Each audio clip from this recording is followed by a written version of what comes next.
Esta é a história do dia da Rádio Observador. Como resolver o impasse político em França. Déception nette chez les militants du Rassemblement national, même si à l'image de Marine Le Pen, certains cherchent le positif. Le parti aura un nombre record de députés à l'Assemblée nationale, oui, mais pas de cette majorité absolue tant espérée. As imagens tornaram-se virais. O fator comum era o espanto. De um lado, os militantes da União Nacional, o partido de extrema-direita francesa, incrédulos com a derrota inesperada. Do outro, os apoiantes da coligação de partidos de esquerda, surpreendidos com uma vitória que nenhuma sondagem previa. O problema é que ninguém tem maioria. A formação de um novo governo está num verdadeiro impasse em França e os franceses vão ter de conviver com esta realidade durante um ano, porque, antes disso, não podem ser convocadas novas eleições. Qual a solução para o governo em França? Que influência tem o presidente Emmanuel Macron na formação do novo governo? E o que significa este resultado para as ambições da extrema-direita francesa? São questões para a conversa com Vítor Gabriel Oliveira, secretário-geral da SEDES Europa, a Associação para o Desenvolvimento Económico e Social, que vive em Toulouse, França. Eu sou o João Santos Duarte e esta é a história do dia de quarta-feira, dia 10 de julho. Bem-vindo, Vítor Gabriel Oliveira. Obrigado por este convite da Rádio Observador, mais uma vez. É sempre um gosto estar com os nossos ouvintes. Vítor, vamos só voltar um pouco atrás, aqui na fita do tempo, para também percebermos melhor o que nos pode esperar depois para a frente. O que é que explica esta reviravolta tão grande que vimos em França, com a extrema-direita a vencer a primeira volta das eleições, mas a ficar em terceiro na segunda volta? O que explica é principalmente o sistema francês, que é um sistema de 577 círculos nas eleições legislativas, e esses círculos, portanto, os deputados são eleitos em eleições uninominais, são círculos uninominais. Isto quer dizer que, se comparássemos com o sistema português, por exemplo, teríamos quase umas mini-presidenciais nestas 577 circunscrições eleitorais. E esta maneira como a França apresenta e se organiza nas eleições legislativas leva a que haja, em grande parte dos círculos, como houve, portanto, dois candidatos que passam à segunda volta e, em alguns casos, triangulares ou quadrangulares. Na primeira volta das eleições em França houve projetadas bastantes triangulares. Depois, entretanto, aquilo que acontece muitas vezes é que quem fica em terceiro desiste para contrariar a extrema-direita, e foi isso que aconteceu em mais de 200 círculos eleitorais.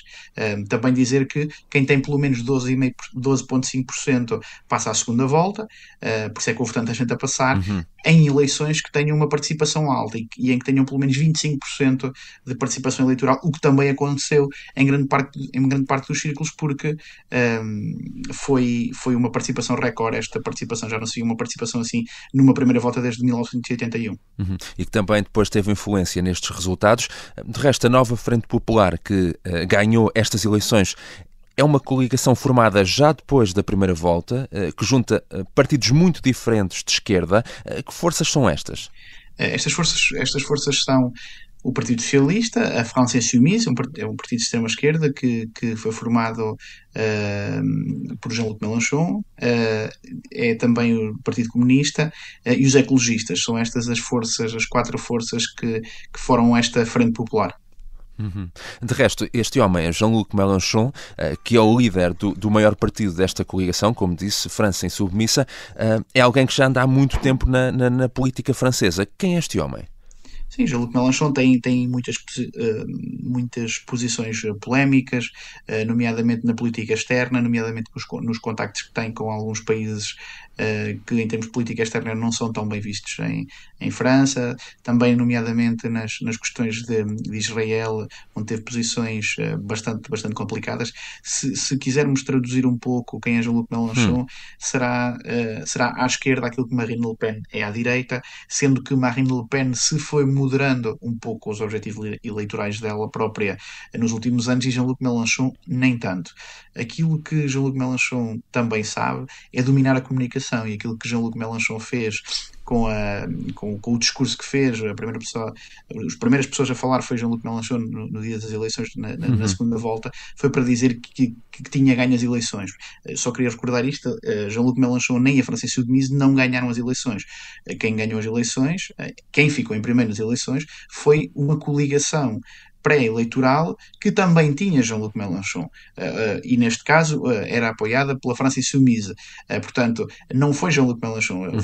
A France Insoumise fez cerca de 60 deputados em 577. Portanto, por aqui podemos perceber, só retificar, 75 deputados. É o número exato que fez num espectro eleitoral brutal, não é? Portanto, não pode ser um partido que faz 75 deputados e aquilo é 75 deputados a dizer que ganha as eleições. Quem ganhou as eleições foi uma coligação pré-eleitoral. É assim que se deve dizer corretamente.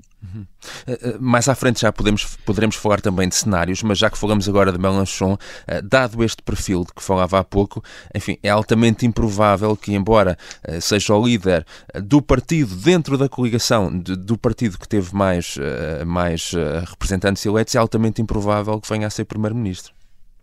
Não, nem esse era o objetivo, nem é o objetivo de Jean-Luc Mélenchon. O objetivo de Jean-Luc Mélenchon é ser candidato em 2027 às presidenciais. Os governos em França funcionam muitas vezes como antecâmaras para o lugar mais importante da nação, dado que a França é um regime presidencialista. Temos o exemplo, por exemplo, para termos um exemplo, temos o exemplo de Emmanuel Macron, que foi ministro de François Hollande no seu governo, e depois, um ano antes, saiu, criou um partido novo e foi eleito Presidente da República. Portanto, não é o objetivo de Jean-Luc Mélenchon ser Primeiro-Ministro, mas é o objetivo de Jean-Luc Mélenchon influenciar quem vai ser Primeiro-Ministro e depois ter uma influência direta na governação. Porquê? Porque isso permite-lhe mais capacidade para se projetar também ele próprio para 2027. Estamos aqui a falar desta coligação de esquerda, mas o próprio campo político de Macron, o Ensemble, Juntos, também é uma coligação, certo? Sim, o Juntos também é uma coligação, nomeadamente do MoDem e do Partido Horizontes, que é liderado por Édouard Philippe, que também foi primeiro-ministro de Emmanuel Macron, e é provavelmente do espectro político do centro a personalidade mais capaz e mais provável para ser candidato presidencial em 2027.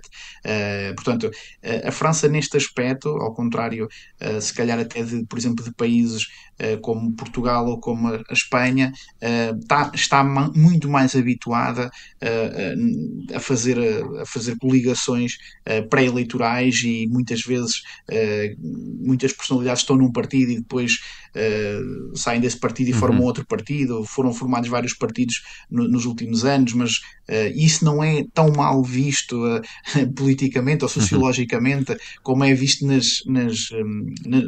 nos países de Sul. É hábito haver coligações pré-eleitorais, excluindo sempre os extremos, ou seja, excluindo sempre a extrema-direita e até agora também excluindo a extrema-esquerda, o que não aconteceu nestas eleições. Porque nestas eleições a France Insoumise esteve numa coligação com partidos mais moderados, como o caso do Partido Socialista e o caso dos ecologistas, e também no caso dos comunistas, não é? Portanto, isso não é tão hábito, e desta vez Macron provavelmente não esperava que esta coligação fosse avante e que se entendessem. Esse talvez será a grande surpresa para Emmanuel Macron, esta coligação ter acontecido e os seus líderes se terem entendido. Falamos aqui também da União Nacional, o partido de extrema-direita, de Marine Le Pen e de Jordan Bardella, que, apesar de derrotada na segunda volta, o certo é que continua a tendência de crescimento, não é? E acabou por crescer também muito nestas eleições, duplicando o número de deputados. Sim, tanto a extrema-direita subiu, a extrema-direita teve mais alguns milhões de votos, tem também muito mais deputados na Assembleia Nacional. Também dizer que normalmente as eleições legislativas acontecem e o sistema eleitoral francês está preparado para que as eleições legislativas sejam normalmente nas 2 semanas seguintes ou 3 semanas seguintes às eleições presidenciais. O que acontece é que o sistema está preparado para isso, para que o presidente tenha, mais provavelmente, alguém do seu espectro político também a ganhar as legislativas, o que aqui é completamente diferente. Aqui exigiria, e provavelmente vai exigir, um cenário de coabitação, porque quem ganha as eleições ou quem será primeiro-ministro poderá ser de um campo político diferente de Emmanuel Macron. E isso também leva a caixa de resultados mais distorcidos do que aqueles que se fossem, portanto, seguidamente às eleições presidenciais. O facto de ter duplicado, mesmo assim, é um resultado muito, muito, muito significativo, mas mesmo assim, se formos analisar o espectro político, há 2/3 dos franceses que não querem a extrema-direita. 1/3 votaram extrema-direita, mas há 2/3 que não querem. E essa também é uma das referências e uma das vitórias de Emmanuel Macron, na minha opinião, ao ter convocado estas eleições. Já regressamos à conversa com Vítor Gabriel Oliveira, secretário-geral da SEDES Europa, a Associação para o Desenvolvimento Económico e Social, que vive em Toulouse, França. Na segunda parte vamos falar de qual poderá ser a solução para este impasse político em França.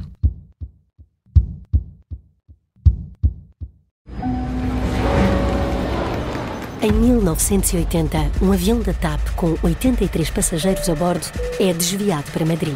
Entrou por ali dentro e apontou-nos a arma. Mas o sequestrador, que tem uma arma carregada apontada aos pilotos, não é um pirata do ar comum. Chama-se Rui, vive no Feijó e só tem 16 anos.